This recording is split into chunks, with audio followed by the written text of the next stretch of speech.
Hello, my name is Jackie, and I would like for you to meet a friend of mine. This is Shada. Shada is one of the dogs being trained by the psychology students. Technically, Shada is a student here at St. Francis. Each fall, this course goes to the local humane society and chooses dogs to work with. Dogs that need some training in order to be more adoptable. How many of you currently have a pet or have ever had a pet? Me too. I have had a pet of some sort most of my life, from dogs to cats to birds to fish. Fish don't give you as much comfort, not like they run to the door when you're home or anything. My sister even had hamsters for a short time. The overall enjoyment of a pet is something you just cannot compare. I would like you to think about where your pets come from. Now, I would like you to think about an animal shelter. Animal shelters can have most of any kind of pet you can imagine. There are even special ones for farm animals like goats, horses, cows. Has anyone adopted a pet from an animal shelter or a rescue? Did you know that there are 6.5 million animals that enter a shelter every year? 1.5 million of them are euthanized every year. 3.2 million are adopted, and 710,000 of them are returned to their owner. I don't know really what happens to that extra million that we're talking about. I'd like to believe that something wonderful happens to them. So, how many of you, when I say the word puppy mill, understand what I mean? This is an unregistered animal breeding location that doesn't actually care for the well-being of animals. They care about the bottom dollar. How much a person is willing to pay for a dog, or sometimes another type of animal. I'm not discrediting true animal breeders. The people who research and spend time and money on the best way to produce puppies and in the safest manner. I am talking about the Joe Smith who owns a collie and keeps having puppies with said collie because people will pay anywhere between $2,000 and $10,000 for a collie puppy. Yeah, a few years ago, a woman who helps us with our psychology dogs, like Shada here, helped rescue a collie from a puppy mill. Unbeknownst to them, the collie was pregnant. She gave birth to 13 live puppies. 13 is the number that survived the birth.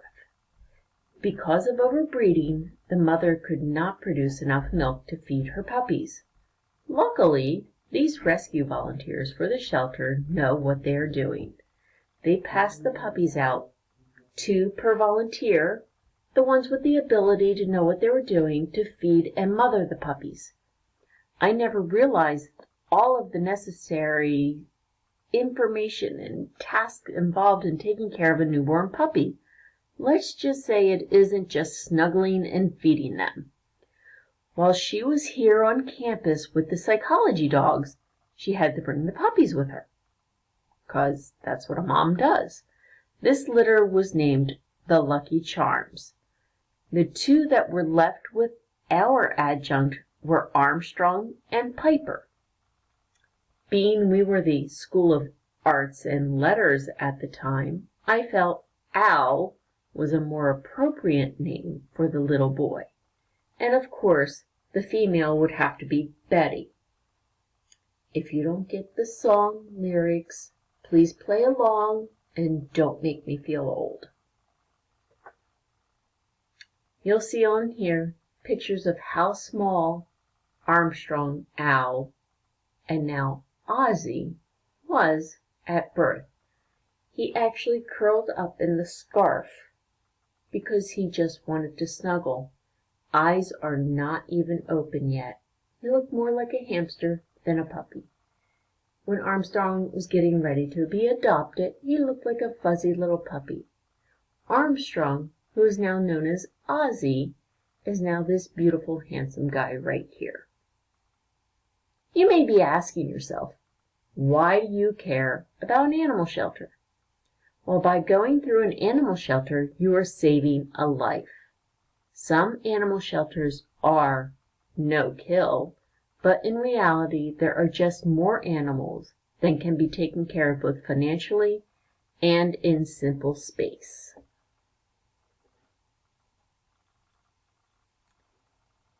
This picture is an actual dog named Jack who is being fostered as there is no room in the shelter. You can adopt Jack for just $129 and a car ride to Ohio. I will admit, my husband and I thought about riding to Ohio the other day to visit with Jack. We pretty much adopt anything that needs a home. So Abby, when you can't get back into Canada because of COVID, oh, and just so you know, the possible $10,000 puppy named Al was heading to our home for free until my beagle Pumpkin was diagnosed with cancer and didn't look like she had long to live. I wanted to spoil her for the rest of her time with us, so they found Al another home. Another great benefit of adopting from a shelter is that the animal shelter's animals are older. Unlike Shada was only 4 months when we got her. Everyone thinks puppies and kittens are great until you live with them, much like babies. But an older animal comes with training and the knowledge of their personality. I happen to know that if my children came with information about their personalities, my 3 would still be waiting for a home. Shelters have more than just dogs and cats. They have pretty much any animal you would consider as a pet. Now, some of the pets require proof you can handle them. Sorry, Lauren, if you're going to the shelter and you want to walk in and adopt a boa constrictor who's 6 feet long, you're going to need proof you can handle him. So speaking of walking into shelters, how many of you have ever just walked into the shelter? If you left there untouched, you need medication. Have you ever wanted to feel needed or loved, and loved in such a way that it was just unconditional, just happy you were there? These shelter animals are truly your answer. I'm asking you that if you are planning to adopt a pet, please consider a shelter near you. I have. Or if there is a special breed you desire, reach out to the rescue, as there are many that specialize in one certain breed. If you are not quite ready but think you will be eventually, fill out the paperwork. Be prepared. Let them know what you're looking for, because maybe what you're looking for, your small dog. They don't have one right now, but when they get one, they'll call you. If you cannot adopt right now for any reason, you can be a volunteer at the shelter.